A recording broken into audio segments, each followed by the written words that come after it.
Drilling fluids touch just about everything in the drilling process. We're here to deconstruct the drilling process and drilling fluid concepts to provide a deeper understanding of our industry. In each episode, we'll share information, talk to interesting people, and maybe share a few stories along the way. Welcome to the Flowline, a production of AES Drilling Fluids, brought to you by Matt Offenbacher and Justin Gauthier. Hey everybody, welcome back to another episode of the Flowline, here with my lovely co-host, Mr. Matt Offenbacher. It's it's a beautiful time in Houston right now with the spring weather. Matt, we just got off a spring break, and yeah, man, how was it? Did you do anything fun and exciting? Let's see. Took the kids to the rodeo, and Did you go to the Journey concert? I did not. I heard it was a different kind of boondoggle than taking my kids to the rodeo. Well, yeah, except for it was like a quarter of a boondoggle. The electricity, I guess, went out. The whole show ended about halfway through the third song. Oh, it was that early on. That stinks. Yeah. And you know what's funny is it's like we're in the energy capital of the world, supposedly. Can't keep the lights on. Can't even keep the lights on at the rodeo. But it's the way she blows sometimes, you know. It's unfortunate. I wasn't there, but I did have a customer who attended, and so but they seemed to be in good spirits considering, because I'm pretty sure the alcohol was still flowing afterwards. So And I mean, look, I don't know about. I don't consider that venue like, yes, it's a fun part of going to the rodeo, and it's part of like being a Houstonian for sure. yeah, But like, it's not like incredible acoustics, and like if you're waiting out your favorite band to see them at the rodeo, you're probably making the wrong choice. yeah. I saw Journey at like Cynthia Woods years ago. Okay. It was pretty good. Yeah. But there was a lot of old people, but I'm old now too. But anyways, I would say, like, you got to have your dedicated venue where everybody's excited, Yeah. Whereas it's the featured event, I guess is the way to put it. Yeah. The last concert I went to with a live band, and it was totally impromptu. I was in Oklahoma City for meetings, and the night before I left, Pearl Jam was in town. Really? And yeah, I got to see Pearl Jam, and That's it was pretty epic. hilarious. And Yeah. it was actually because they had actually had to reschedule because they were supposed to be there during COVID.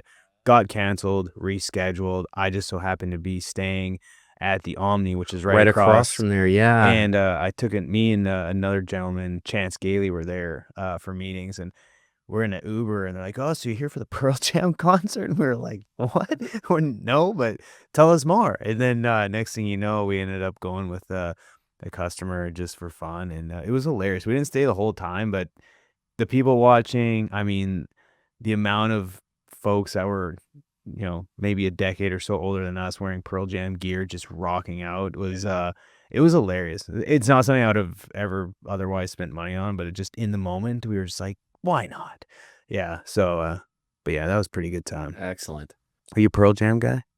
I mean, I'm not one of those people. Okay. They definitely put out some good songs. I think, I may or may not own a couple of albums, but, Oh, that's great.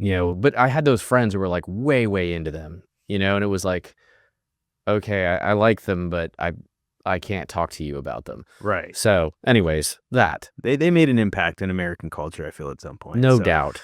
yeah. But anyways, much as we'd like to talk about live bands and all the fun stuff that happened at the rodeo, we're going to move on to drilling fluids. We're going to dive into the weeds with a magnifying glass and a microscope to talk about none other than nanoparticles. For those who don't work in sort of a lab environment, or maybe who get caught up in the science of things, it may not be something that you're familiar with, but the reality is it does play a part in the drilling fluids world. And so it'd be good to kind of dissect nanoparticles and what it means for us in the drilling fluid space. Matt, what do you think? Yeah, I agree. I had come across a couple of mud companies using them, and we've done an episode on nanoparticles in the past, I believe. Yeah. It comes and goes. It comes in waves, kind of thing. And so I guess it's one of those. Fear not. We're going to walk you through it, where they could be useful, that kind of thing. And of course, I'll have my skeptical explanation of some things too. But I think it's worth diving into, just because maybe there's another wave of new products that are going to take advantage of them. Yeah, no kidding.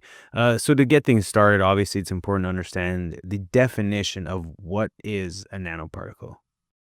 So the interesting thing, so we have our little units of measure, and here we are with the metric system.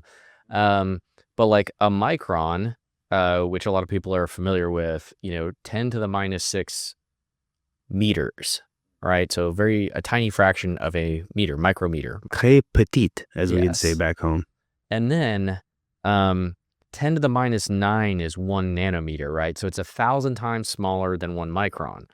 Um, However, when we talk about nanoparticles, what's interesting is just because it has nano in front of it as far as particle diameter, most of the time when we're talking about nanotechnology, we're looking at things that are particles of less than 100 nanometers. So, there are products we're certainly familiar, and I think we have a few that would have particles that are 999 nanometers. Technically begins with nano. However, for the sake of our conversation, we were going to lean into these very, very, even smaller particles that sort of in the nanotech world, we'd assume would be smaller than that, below 100 nanometers. Hmm. Man, that's so what you have in your notes here, usually distributed in a slurry. Can you further elaborate on that? Yeah, so these very tiny particles, this sort of harkens back to, I mean, probably the late aughts, 2005, 2007. Nanotech was all the rage, and I mean, there's a lot of cool possible applications. But one of the big concerns was health, and there were a lot of concerns about these fine particles getting in your lungs and inhalation risk and that sort of thing. Well, almost all of these products are going to appear as a slurry. So what that means is you buy them as a liquid, and the particles are floating around in there, and that's how you apply it. So when you add it to mud, you're emptying out a bucket. You stir it around, you empty it out in a bucket. Some of them may be agglomerated particles, so it may be a solid, but then when they go into a liquid phase, they break up into smaller pieces. But in handling, they're clumped together, so they're not in that fine state that people worry about. I mean, review your safety data sheets and understand what you're handling, but that's traditionally they're going to be slurries, and probably the usual suspects: silicon dioxide, aluminum trioxide, titanium dioxide, uh, iron oxide, and then everybody likes to use graphene, right? So graphene, it's carbon, but it's like in nanotubes, tubule shapes. But the other thing that I think sometimes people overlook on the nano side is clay particles. So like broken apart, individualized clay particles can actually be nano. It's like sepiolite, lapunite. So you can sort of intentionally engineer clay products to have that nano particle distribution when they're all separated and broken apart. Um, so something that maybe is a bit more familiar. Let's talk about the use cases of some of these nanoparticles. Yeah, so I'll start with weighting agents. There are some products out there where you might actually be able to increase the density by just adding these fine particles, similar to barite, right? The difference is really, really fine particles, especially if they have some coating on them, tend to maybe not interact with each other. And so, and you don't have to worry about settling because these particles are so light. Basically, any agitation whatsoever sort of makes them, you know, mix up immediately, and because they're such fine particles, they take a very long time to gravitationally settle. So, there are cases of using as a weighting agent. I know there was a completion fluid years ago where they used it to increase the density of the brine, because we've talked about some of those limitations in the past. So that's one possible application. Okay. One that I think you were going to mention it, but the one that comes to mind for me is lubricants. So I mean, is it pretty common to find nanoparticles in drilling fluid lubricants? I mean, most of these are probably like common is probably a word I have to be careful with because has been used before versus is used regularly. So some of this stuff still seems pretty novel. There are some lubricant products that I've seen for sale, where the idea would be that those really fine particles would settle in sort of the rough surfaces of metal and smooth it out, and that would improve your lubricity. So you complement a surfactant-based lubricant. And I know those were trialed, in the Bakken. So they're not unheard of. And the idea is even those little small particles sort of can help with standoff between two surfaces, right?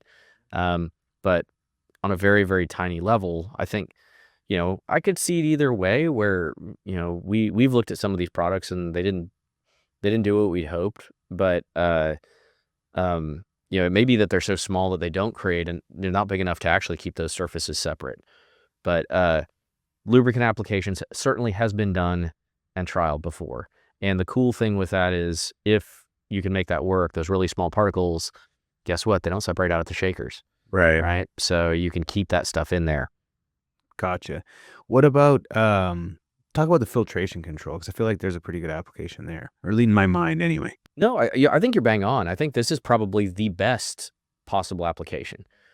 So I think that when you think, we've talked about bridging in the past and sealing, well, you use your sort of broad-based spectrum of calcium carbonate and graphite or whatever particles you're using, and then these nanoparticles can hopefully provide seals in between those seals, right? So you have two particles kind of bridging, and then something fits in between them, and then, well, this is just sort of like the next step down.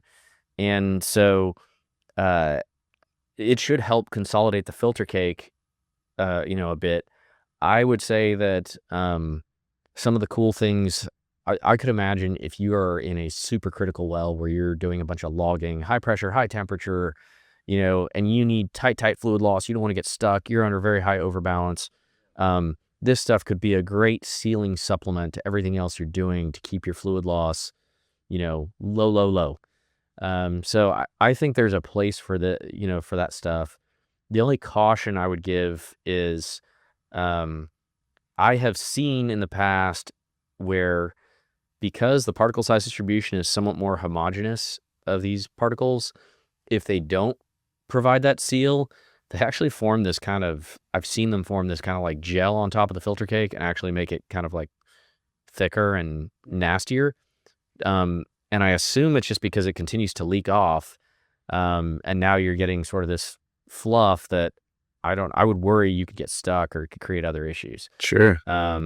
So proceed with caution, but could be a really good use case. And I think it has been used, especially in oil-based mud. I could see it working really well. Gotcha. What about shale inhibition for, say, fractured shales? So I think for fractured shales, we have talked about this to some degree, but remember, it has very, very low permeability, like nanodarcies. So a lot of times when we talk about sealing, we're talking about sealing a sandstone or a limestone, something that's got some open spaces to plug up. But shale, the problem is the permeability isn't zero. It's not that no fluid can get in. It's that not a lot of fluid can get in. So in a lot of wells, that doesn't matter because not a lot of fluid gets in, you get out of the hole, you're fine. However, if you are able to have some of that fluid leak off into a shale that's prone to breakout, prone to fracturing, that little bit of leak off could allow those planes to separate a little bit, and then you could have some wellbore stability issues. And so think of this as a very, very fine, a nano plugging agent for nano Darcy perm rock or shale, where it sort of just creates that seal a little bit earlier and limits that separation. And so there have been a lot of studies. Sharma, professor out of the University of Texas, he's got a few good papers, kind of 2012, 2014 era, describing this mechanism with some good, microscope pictures. Do we call it nanoscope? Yeah, let's do 100%. that. Yeah.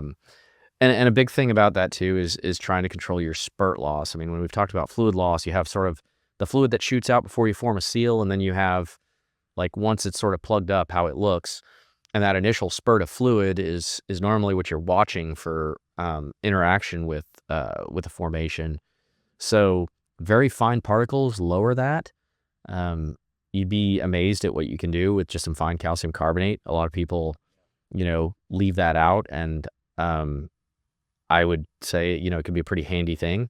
this would be probably on top of that. If you were still having higher spurt loss than you wanted, some nanoparticles might help with that packing efficiency. Okay.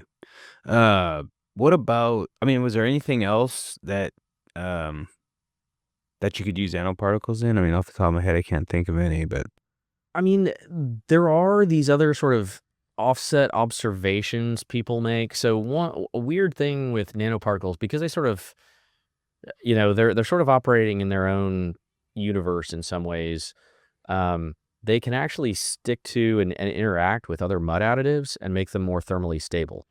So they limit sort of oxidation reaction, or limit some of these other things that. So they can, even though they're an inert particle, act as a stabilizer in certain cases. The other thing is, just because there's surface area and everything, anything that needs surface area. So an oil-based mud, if you wanted to raise the electrical stability, you'd probably get it by throwing this stuff in, because it would help those droplets coalesce better. In the same way like organoclay helps oil-based mud droplets stick together, just adding a little bit of solids. But this is like very high surface area, and without affecting other mud properties, you may get tighter emulsions. So, I think those are kind of sort of ancillary benefits. I don't know if you'd like want a product that explicitly does those things, but they can right. help. Well, and so that makes, I mean, I guess maybe it's a question maybe people are thinking of. So there's not any sack material that are strictly nanoparticles. They're typically mixed off with or in addition to other products, right? Any other materials? Yeah, I mean, I never say never, but generally these products I mean, there's so many like lab-based applications versus sometimes you would add it. So I mentioned the lubricant that has nanoparticles, and they added a lubricating surfactant. So it was Right. two things together in a tote, I think. Um, so like you have that kind of stuff. A lot of it, and part of this I think is that these particles can be quite expensive. Is you'd have like a separate bucket and you dump it in the mud system as like a supplement to what you're already doing to get your properties. You wouldn't like add three things together in a bag and say, hey, it's got some nano stuff in there to help out per se. But I could be totally wrong on that these days. That's just my general experience. Okay. What other considerations one might need to think about when either using or thinking of using nanoparticles? It's like all that, like we're talking about a tool in the toolbox, and I mean, I think that's why we love trying to make people aware of all these different things. Is it could help you. However, um, do the lab testing. Is it the only thing? Do you want to use it because it's cool? Do you want to use it because it's efficient? It probably costs more than what you're doing right now. That's why it's not all over every rig we work on. So, what is your use case? And can you do the lab testing against all your other choices and say, this is the most efficient one for me? Because it costs more, but with that, hopefully you get a benefit that makes it cheaper for your overall drilling operation, right? Um, there are some weird things that can happen as far as rheology, gel strengths. Some of them aren't as soluble at high pH. You want to test at your drilling scenario, Right. and maybe even a little bit outside that, to make sure that you're not going to trick it into doing something that you don't want it to do on a rig. Find that out in the lab. Mm-hmm. And the last one I would say is, from a formation damage perspective, there's a lot of, oh, it's so small that it won't damage the formation. Well, do your own due diligence, because these products have been tested in enhanced oil recovery and other things, and they have certainly found where it can damage the formation. So you would think it's so fine that it can't plug off like a regular sandstone reservoir. And to some degree that's true, but to another degree it can interact with other things. It can clump up under certain formation conditions. And in light of that, it could cause damage. So make no assumptions, and see where it gets you. Gotcha. So why would you, I mean, any ideas as to why this stuff really hasn't taken off, or really any revolutionary, product mix that is like really primarily nanoparticles? The first go around, it seemed to be there was a lot of concern about safety. I don't think people really understood nanoparticles. If you use the word nano, people would freak out. And a lot of that was from some studies, I believe, or it's my understanding, had to do with inhalation risk. And it was like, well, this stuff's only distributed in a slurry. It's not going to be floating around like a dust that can get everywhere. So I think they're like the first big opportunity really got hammered by that. Then I think you've got your sort of cycle of downturns, like introducing a new product in 2012, right before 2014. And then, yes, cost is the elephant in the room, but I also think that like we sort of had these waves of sort of concern or that kind of thing, and then the other part is like it's still got to do better than the in between, and by that I mean I think we've talked about fine grind barite in the past, and fine grind barite. So there's different kinds, and I'm not gonna there's new terminology for this, but way back when there was stuff that had a D50 of 10 microns, a D50 of 5 microns, and a D50 of 1 micron. And like D50 of 1, like that's super good, right? Well, if you go selling that all the time, if that's what you're saying, everything you say about it, how it can help is true. But somebody says, hey, I can do it a lot cheaper for a D50 of 5 or a D50 of 10 and could get you most of the way there, then you go back and use that. And so I think with nanoparticles, one thing is we grind up a lot of stuff while we're drilling. So if you have inert solids in your mud, a lot of it's going to get ground down, and it might not be to 100 nanometers, but if it's 500 nanometers, that may be good enough. So there may be a chance that you're making your own nanoparticles too, and so you have to be in these more extreme wells to justify the use case. Yeah. And you're sort of getting away with it with other products in the interim. So those were a couple of my thoughts. Yeah, no kidding. Well, again, it's, coming from my side of the table, it's not something that is really packaged and marketed in the world, but it is, part, like you said, a tool in the toolbox. And it's something to be aware of. Again, just, really on the education piece and informing folks of what's out there. Because most of us just look at a sack and, understand what it does and what properties it changes. But the reality, there's just so many neat sort of things that go into product mix, and nanoparticles could be one of them, depending on what you're using. That's all the questions, man, I had. Any kind of closing last words or thoughts before we wrap it up? My closing last words are, I really like Justin's shirt today, so I'm glad we're doing video and everybody can this is a cool pattern. I'm not a slave to fashion by any stretch, but thank you so much. And you make it look good too, right, buddy? I mean, well, I typically like to give roses, not receive them. So I'll take that and appreciate that. And for all the listeners out there, I have no idea what brand it is. In case any other fashionistas out there are wondering, I'll have to double check because it's actually an old shirt that I got tailored, but I left it at the tailor's for like months, and they finally called me back and said, "Hey, we've had your shirt now since before Christmas. Do you mind coming and getting it?" So anyway, that's the story behind that, but appreciate it. And, for those, I don't know, maybe you've noticed, Matt's upped his game. I noticed you've upped your wardrobe game, Matt. try. Well, now that we're on video and actually for the viewers watching this on YouTube, we're actually going to kind of redo the whole studio, which I'm fired up about. Jazz it up. Yeah, a little, well, maybe we'll just surprise folks when it happens. But yeah, we're kind of redoing, I guess we can officially call it a studio. So lots of exciting things to look forward to. But the reality is we live and die by cutting sacks at the hopper and delivering exceptional service. We're going to keep doing that first and foremost, and then podcasts on the side because it's kind of like, cool and fun to do too. But with that being said, everyone, appreciate the support. And, again, be sure to subscribe. We've got YouTube. We've got obviously the podcast. We just put out, it's not a tech tip, Matt, Tech Bites? Tech Bite, Tech yes. Bites. Can you share that again?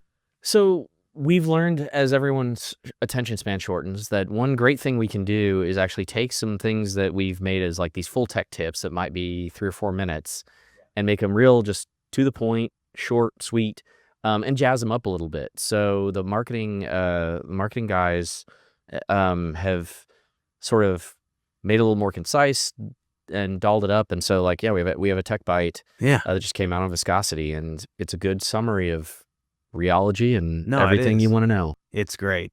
Big shout out to the marketing team on that front. And with that said, again, if you have any questions, thoughts, ideas for a show, reach to us out on LinkedIn. Connect with us on LinkedIn, especially the AES Foods page, website. You've got everything you need on there to learn more. And with that being said, everyone, take care for now and be safe. Cheers. Take care. Thanks for listening. Please tune in next week for another exciting episode of the Flowline. And remember, may your returns always be full and your trips always smooth. Views expressed in this program belong to participants and not their employees.